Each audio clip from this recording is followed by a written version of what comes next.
Iran और Israel की जंग ने दुनिया की धड़कनें तेज कर दी हैं और इसी बीच एक ऐसा राज सामने आया है जिसने सबको चौंका दिया है।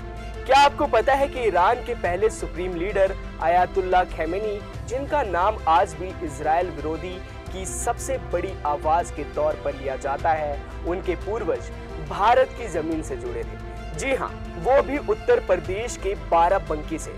आज हम एक ऐसी कहानी लेकर आए हैं जो इतिहास, क्रांति और भारत के एक छोटे से गांव की अनोखी कड़ी को जोड़ती है। आइए इस हैरान कर देने वाली कहानी को विस्तार से जानते हैं। सबसे पहले थोड़ा बैकग्राउंडर जान लेते हैं। अयातुल्ला रुहुल्लाह खुमैनी वो शख्स थे जिन्होंने 1979 में ईरान में इस्लामिक क्रांति की नींव रखी। इस क्रांति ने ईरान की राजशाही को उखाड़ फेंका और देश को एक इस्लामिक गणराज्य में बदल दिया। खुमैनी न सिर्फ एक धार्मिक नेता थे, बल्कि एक ऐसे क्रांतिकारी भी थे जिन्होंने पश्चिमी प्रभावों के खिलाफ आवाज उठाई और ईरान को एक नया रास्ता दिखाया। लेकिन इस कहानी का सबसे दिलचस्प हिस्सा ये है कि खुमैनी का परिवार मूल रूप से भारत से था। तो आइए अब उस कड़ी को समझते हैं जो ईरान को भारत से जोड़ती है। खुमैनी के दादा सैयद अहमद मूसावी हिंदी का जन्म 1990 के आसपास उत्तर प्रदेश के बाराबंकी जिले के किंतूर गांव में हुआ था। किंतूर उस समय सिया मुस्लिम विद्वानों का एक महत्वपूर्ण केंद्र था। सैयद अहमद एक सिया धर्मगुरु थे और उन्होंने अपने नाम के साथ हिंदी जोड़ा ताकि भारत से उनका जुड़ाव हमेशा बना रहे। लेकिन सवाल यह है कि सैयद अहमद भारत से ईरान कैसे पहुंचे। कुछ रिपोर्ट्स के मुताबिक सैयद अहमद के पिता दीन अली शाह मध्यपूर्व से भारत आए थे और बाराबंकी में बस गए। बाद में 1830 के आसपास सैयद अहमद ने तीर्थ यात्रा के लिए भारत छोड़ दिया। वो पहले इराक के नजफ गए और फिर ईरान के खोमेन शहर में बस गए। खोमेन में ही उनके वंशजों ने जोड़े जमाई और यहीं से अयातुल्ला रुहुल्लाह खुमैनी का जन्म हुआ। सैयद अहमद मूसावी को इस्लामिक पुनरुत्थान का समर्थक माना जाता था।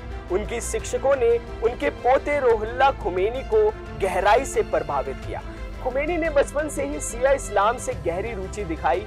1960 के दशक में जब ईरान में शाह मोहम्मद रजा पहलवी का शासन था, खुमैनी ने उनके पश्चिमीकरण और धर्मनिरपेक्ष नीतियों का खुलकर विरोध किया। 1964 में उन्हें देश निकाला दे दिया गया, लेकिन निर्वासन में रहते हुए भी उन्होंने अपने लेखों और भाषणों से लोगों को प्रेरित किया। 1978 में ईरान में विरोध प्रदर्शन शुरू हुए और 1989 में खुमैनी की वापसी के साथ इस्लाम क्रांति ने जोर पकड़ा। शाह को सत्ता छोड़नी पड़ी और खुमैनी ईरान के पहले सुप्रीम लीडर बने। इस क्रांति ने न सिर्फ ईरान को एक इस्लामिक गणराज्य बनाया, बल्कि मध्य पूर्व की राजनीति को भी हमेशा के लिए बदल दिया। आज भी बाराबंकी के किंतूर गांव में खुमैनी के परिवार की जड़ें मौजूद हैं। स्थानीय लोग गर्व से बताते हैं कि कैसे उनके गांव से निकला एक परिवार ईरान में इतिहास रच गया। कुछ लोग कहते हैं कि अगर सैयद अहमद ईरान ना गए होते तो शायद ईरान आज वैसा ना होता जैसा हम देखते हैं। ये कहानी ना सिर्फ इतिहास का एक अनोखा पन्ना है, बल्कि ये भी दिखाती है कि कैसे एक छोटा सा गांव वैश्विक बदलाव का हिस्सा बन सकता है। आज जब ईरान और इजराइल के बीच तनाव की खबरें सुर्खियों में हैं, खुमैनी का ये भारतीय कनेक्शन और भी प्रासंगिक हो जाता है।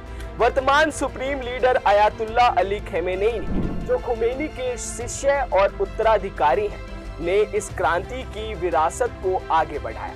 लेकिन खुमैनी की तरह खामेनेई के परिवार का भी बाराबंकी से गहरा नाता है। हाल की खबरों में इजराइल के पीएम बेंजामिन नेतन्याहू ने खुमैनी को निशाना बनाने की बात कही है, जिससे मध्य पूर्व में तनाव और बढ़ गया है। लेकिन इस जटिल भू राजनीति के बीच बाराबंकी का छोटा सा गांव एक ऐतिहासिक कड़ी के रूप में सामने आता है। ये थी ईरान की पहले सुप्रीम लीडर अयातुल्ला खुमैनी और उनके परिवार के भारत, खासकर बाराबंकी के किंतूर गांव से जुड़ाव की कहानी। क्या आप जानते थे कि इतिहास का ऐसा दिलचस्प कनेक्शन यूपी के एक छोटे से गांव से हो सकता है? आप इस पर क्या सोचते हैं हमें कमेंट बॉक्स में जरूर बताएं। अभी के लिए बस इतना ही। देश और दुनिया की तमाम खबरों के लिए देखते रहें खबर फास्ट का डिजिटल प्लेटफॉर्म। नमस्कार।